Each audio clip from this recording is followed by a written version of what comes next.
Olha, o PSDB deve oficializar hoje o apoio à senadora Simone Tebet, do MDB, para a disputa da eleição presidencial deste ano. Depois, os dois partidos pretendem discutir a composição de um programa de governo único nas próximas semanas.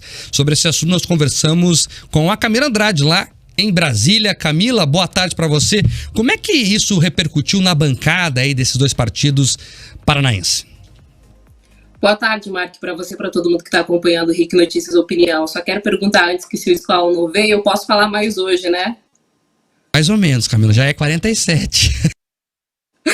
Tem muita repercussão por aqui, viu? Olha, a Comissão Executiva do PSDB, né, depois de se reunir hoje aqui em Brasília, anunciou então esse apoio formal à candidatura da Simone Tebet à presidência da República, mas não sem muito debate, afinal, apesar da maioria da cúpula do partido apontar essa coligação com o MDB no plano nacional, lideranças importantes da legenda, elas ainda insistem em uma candidatura própria tucana e defendem o nome do ex-governador do Rio Grande do Sul, Eduardo Leite, que perdeu as prévias para João Dória como cabeça de chapa, né? O Aécio Neves falou logo na sequência. Camila perdeu a conexão conosco, mas ela estava trazendo a repercussão aí dessa composição oficial entre a Simone Tebet e o PSDB. Agora sim, Camila, por favor. Como eu estava dizendo, logo na sequência dessa reunião, o Aécio Neves, ele falou com os jornalistas e ele destacou aí, como muitos outros caciques do partido, que é lamentável pela primeira vez não poder digitar o número do partido na hora de escolher o candidato a presidente nas eleições. Ele também falou dessa tentativa de evitar a polarização que, segundo ele, já falhou. Muitas lideranças do PSDB tucanos em outros estados já estão apoiando ou Lula ou Bolsonaro. E ele ainda falou sobre essa dificuldade de fazer essa candidatura de Tebet crescer a partir de agora. Vamos ver. Tenha correspondência na política real, nas bases do PSDB, que hoje já se dividem entre votar em Lula e votar em Bolsonaro. Que era isso que eu queria evitar com a proposta da candidatura própria.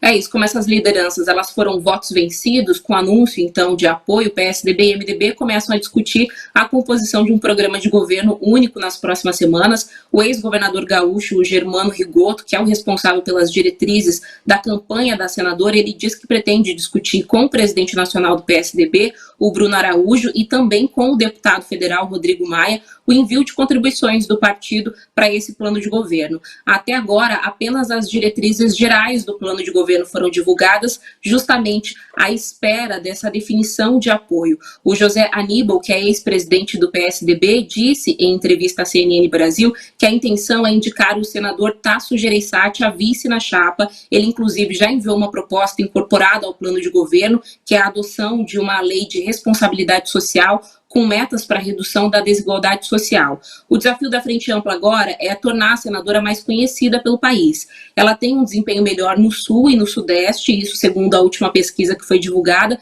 então ela deve começar a campanha eleitoral dela justamente por essa região, deve fazer viagens aí para os estados do Sul, Paraná, Santa Catarina, também Rio Grande do Sul, mas na sequência ela deve investir no Nordeste, e aí nesse aspecto, de fato, a escolha do Tasso é uma melhor escolha, porque ele vem, se não me engano, do Ceará, né? Então ela vai conseguir ter uma maior amplitude e uma maior inserção nos estados da região Nordeste com essa escolha do vice. A gente, é claro, também procurou as lideranças do partido no estado. O Hermes Parcianello, com quem eu estava conversando agora há pouco, o Frangão, ele é um legítimo MDBista, diz que se filiou aos 18 anos no partido e nunca trocou, e aí ele me falou sobre as virtudes da senadora, o fato de ela ser considerada por ele uma pessoa muito honesta, não ter desistido, já ter uma longa história na política, uma longa caminhada até aqui, e ter conseguido o apoio de grandes partidos como esse. Ele acredita que ela tem condições de crescer e que essa frente ampla, ou seja, essa terceira via, como alguns deles falam, tem condição ainda de ganhar essas eleições. Vamos ouvir. Quando eu falo uma parte do eleitorado brasileiro, estou me referindo a praticamente um terço. Se você somar a polarização, as duas preferências da polarização, mais ali, né, uma outra candidatura, vamos ter lá em torno de 65%, 68%. Nós temos mais de 30% que estão aguardando, aí indecisos, ou vão se abster, não querem votar em ninguém nesse momento. Vamos ter um potencial de votos aí espetaculares que estão aguardando alguma coisa nesse sentido. E esta será a via, nem quero falar terceira via, quarta via, nem nada. Será uma alternativa importante para o Brasil. A gente não sabe ainda ao certo como é que vai ficar esse palanque aqui aí na região sul, no Paraná em específico, mas os políticos com quem eu conversei, a princípio, dizem que vão apoiar, sim, uma candidatura da Simone Tebet, caso isso avance, né? Eu estou ouvindo aqui agora, recebi agora há pouco, não tenho ainda os detalhes, um áudio, por exemplo, do prefeito de Toledo, Beto Luniti, que também é MDBista. Então, aos poucos vai se construindo com essa confirmação, eles tendem, então, a fazer agora essa escolha, e aí a gente vai descobrir como é que vai ficar esse palanque por aqui. Mas é fato que ela vai ter dificuldade em muitos estados. Camila, eu quero te dar um troféu, Camila. Grande troféu jornalístico. Porque eu estou há 40 anos nessa atividade e pela primeira vez na minha história eu ouvi o Frangão falar. É a primeira vez que eu ouvi uma entrevista do Frangão. Eu confesso que também, Gebuca, eu tô há um pouco menos que você, tô há 10 anos na carreira, Camila, eu nunca vi uma entrevista dele. Ele está, inclusive, à disposição, viu, gente? Se vocês quiserem conversar com ele está à disposição, me disse isso hoje. Se vocês quiserem falar com ele amanhã no Jornal da Manhã, fica aí já a dica. Obrigado, Camila Andrade, sempre com as informações lá do Planalto Central. Ô, Gebuca, agora, vamos lá. Simone Tebet tem chance? Nenhuma. Ela, evidentemente, poderá crescer um pouco a candidatura dela, etc. Mas o MDB é autofágico, né? Eles não deram chance nem para o bom velhinho Ulisses.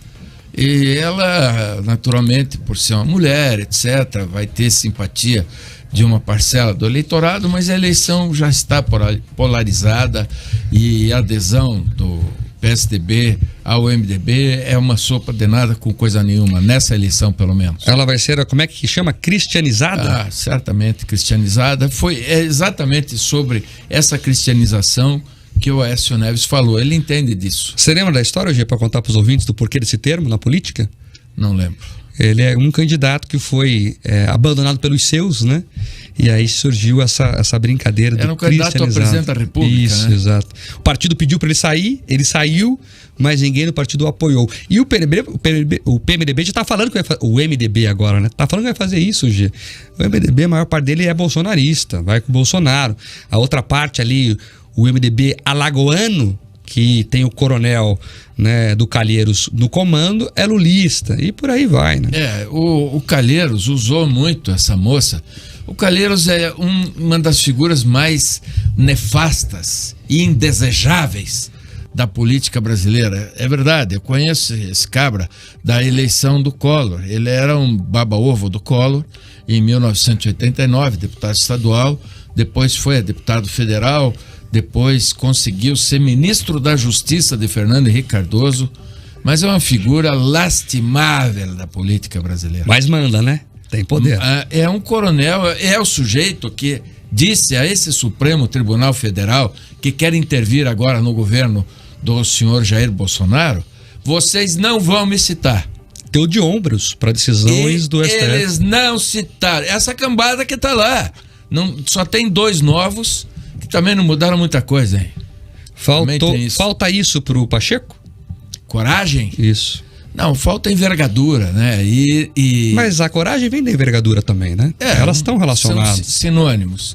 Para ele falta tudo, falta postura.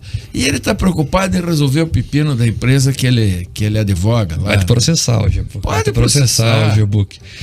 Agora é importante falar. Deixa eu dizer uma coisa para você. Em relação ao processo, em relação à advocacia e ao exercício do jornalismo. O jornalista medroso nasceu morto. Assim como o advogado que não tem coragem de fazer um enfrentamento. Então vou te provocar agora. Provoque. OAB. A postura da OAB agora é vergonhosa, Gebuca. Nós temos uma situação nesse momento, é artigo 5º. A pena não pode passar do apenado, do condenado. Hoje um ministro supremo, né, ontem, na verdade, sei lá quando foi essa semana aí, mandou bloquear as contas da esposa do Daniel Silveira. Você pode odiar o Daniel Silveira, eu também acho que ele falou besteira, mas o ministro Supremo desrespeitou o artigo 5º da Constituição. A OAB não falou nada, Gebuca. A OAB Nacional, infelizmente, está aparelhada. E não é de hoje.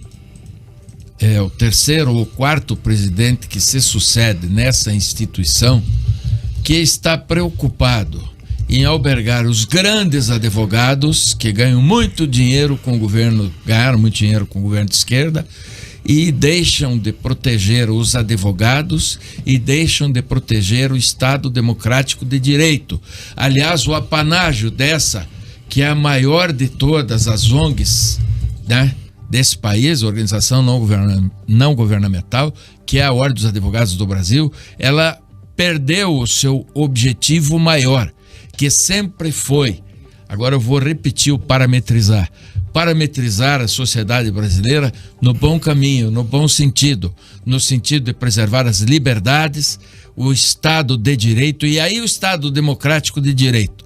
Estado Democrático de Direito é onde cada poder da divisão tripartite de poder obedece, para imitar o atual presidente, o seu quadrado, as suas 4 linhas. Isso não está acontecendo no Brasil e, desgraçadamente, a OAB se cala por interesses da maioria dos seus dirigentes. Não dos advogados do Brasil, dos dirigentes. Só para registrar aqui, eu fui até pegar o artigo exatamente, hoje, artigo 5º, inciso 45. Aqui, nenhuma pena passará da pessoa do seu condenado.